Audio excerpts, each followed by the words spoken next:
Over decades, the Dakar had seen a multitude of wacky, weird, experimental motorcycles.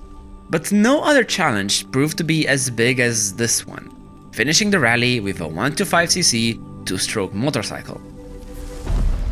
On the face of it, it makes no sense. And that's the perfect ingredient to build an amazing story. From twin-engine bikes to breast cancer awareness and extreme ingenuity, all of these factors helped people reach their goal. One way or another, pioneers managed to find a way to finish the rally on board these unlikely machines. But smooth sailing, it was not.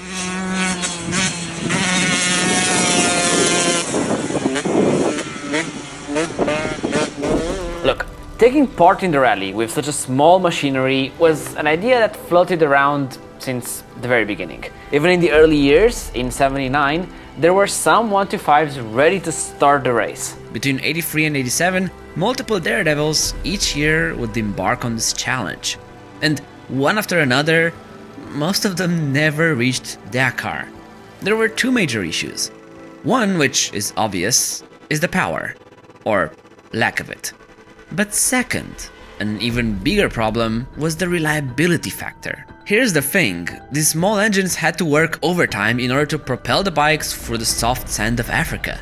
And the weight savings weren't even that great, as they had to carry a lot of fuel to satisfy their first demands. They were ringed out constantly, and sooner or later, they would all fail. In 1988, no less than 13 125s lined up at the start from multiple different manufacturers. But unlike all others, one of them stood out. A KTM built by a man, Michel Assis. Look, Michel built multiple Dakar bikes throughout his lifetime, from tanks to fairings and many more. He was, above all, a bike builder. He knew about the reliability issue, but there was no way to get around that. These little engines failing was almost a guarantee. The question wasn't if, it was when. And how many? Realistically, if your engine blew up in the middle of the desert, your only option was to somehow change it. But where would you get another engine in the middle of the wilderness? That would be impossible.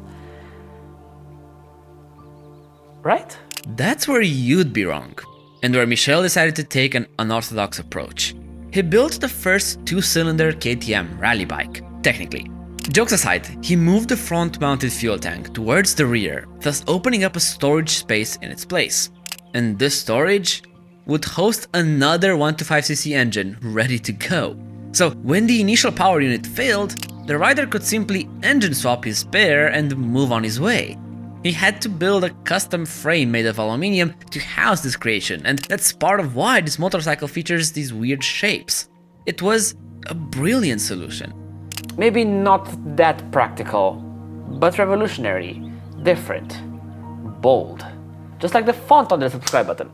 Cheers. Unfortunately, this motorcycle never ended up taking the checkered flag. And actually, after doing some reading, I'm not even sure it started. If you search his Dakar entry from back in the day, you'll find Michel on the start list.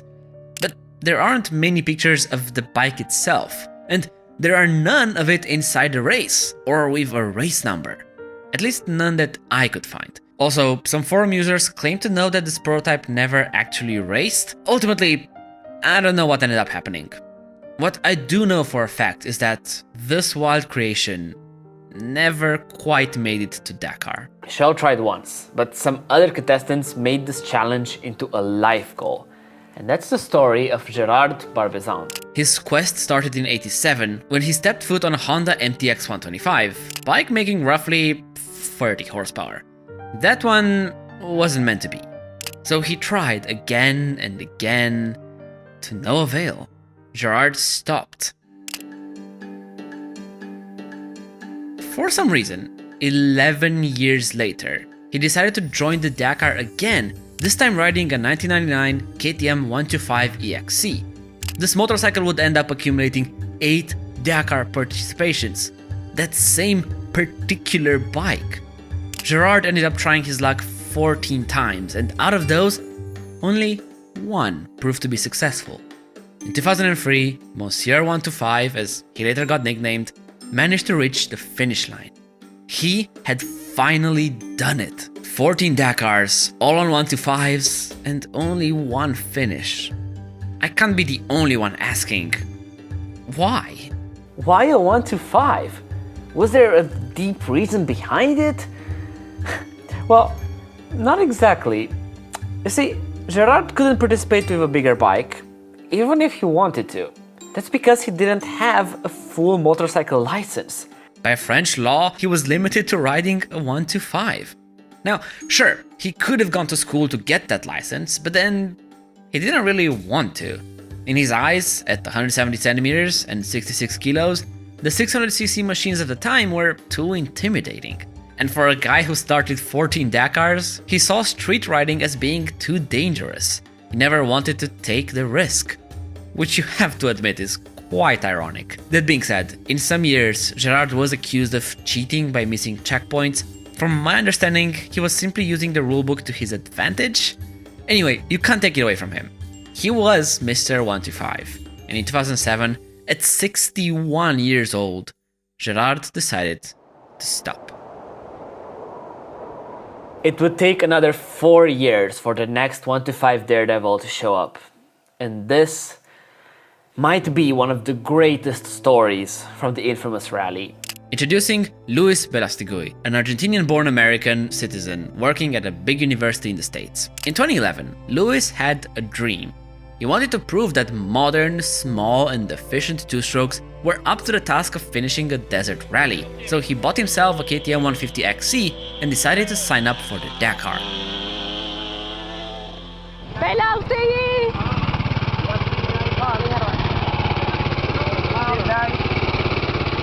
Now, the story has another really important part to it. He was a big breast cancer awareness advocate. He had painted his wheels pink, wore a pink ribbon on his jacket and pink decals. And crucially, remember this: he always wore a pink bracelet. In 2011, Luis made it to stage 6, but since he had stopped many times to help his peers, he ended up reaching the finish line too late. 1 year later he came back, but a crash ended his dreams early. Luis never gave up, and in 2013, he decided to give one last chance. One more shot at it. The first day was horrible, the bike setup was all wrong. That night, Luis had to do multiple adjustments, but without noticing, he had made a crucial mistake. The first bivouac we pull into, Luis is going, this thing has no power, it's fouling plugs, and Luis went and took a shower, and I was looking at it, and there was no way for me to adjust it. The next day, as he blasted on his 150 in the desert, his front fender kept rubbing on the coolant hose. Mile by mile, that hose got thinner and thinner, until, with 80 kilometers to go, the coolant pipe burst. And Luis never noticed. The bike got hotter and hotter until finally it had to give up. The engine overheated and stopped working. At this point, most people would give up. But that was not Luis. He didn't carry many tools, but he had to do something. He quickly noticed his broken coolant hose and managed to patch it. After filling the radiator back up with water, he tried starting the machine, but it wouldn't budge. There was another problem, and Luis had to tear apart into the engine. He took the cylinder head off and he expected to see a head gasket. But there was none. This crucial head gasket basically disintegrated from the heat. That was a problem. A huge one. Luis quickly scrambled through his tools, his gear, trying to find something that could act as a gasket to seal the two metal parts of the engine. But nothing would work. It was over. The rally was over. His dreams with it. Losing all hope, he rolled up his sleeve, and that's when he noticed his pink bracelet. Or, with some imagination, his new head gasket. That was the first time I used the wristband to fabricate a head gasket. You see, Luis's sister had died 5 years prior of breast cancer after a decade-long fight. Since that moment, the American had worn that bracelet everywhere as a reminder of that fight, of being strong. I've been using them to remind me of the strength that she had when she fought. He got a knife and started cutting the bracelet, and it worked. Barely. Look, the bike started up, but it wasn't running great. Plus, a 150 never had much power to conquer dunes, but in that state, it had even less, so Lewis had to navigate himself on an alternative route, trying to bypass all the crazy tall dunes. As the darkness fell, Lewis made it to the finish line. From the opposite direction, but he got there. The rest of the race wasn't much better, as he ended up blowing 4 engines and cracking his frame twice. That head gasket trick? He had to do it again from the remains of his original bracelet. Lewis was the definition of never giving up.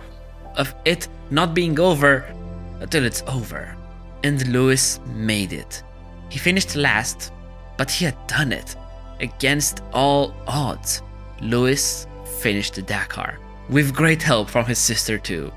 They had finished Dakar together.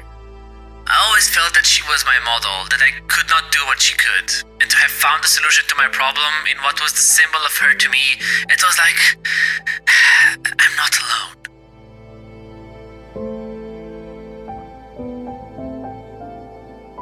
As modern days came around, the era of wacky motorcycles went away. With it, nobody managed to finish or even attempt the Dakar on small CC 2-strokes. Look, even if someone wanted to, ASO wouldn't have agreed. The risks were too high, and realistically, the likelihood of finishing was close to zero.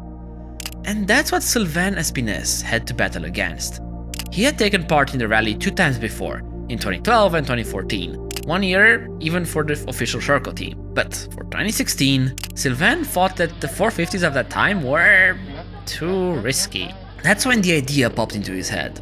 Why not take a 125 2-stroke instead? Silan went to Etienne Lovinet directly to request the approval, and somehow he got it. But the road was long and rough. He bought a brand new Husqvarna 125, and together with his brother and some mechanic friends, they built this enduro base into a proper Dakar machine. This little team would also cover the assistance. It was a homegrown effort. A true comeback to the adventurous spirit of the old days. He built a tank with a grading system, as they had to mix oil at every fuel point. Silan had to carry roughly 2 liters of oil every single day, and he built a little reservoir inside of the swing arm. As the race unfolded, Silan had to go through 6 pistons in order to keep his Husky running. But even so, there was a problem. You see, in 2016, the rally took place in South America.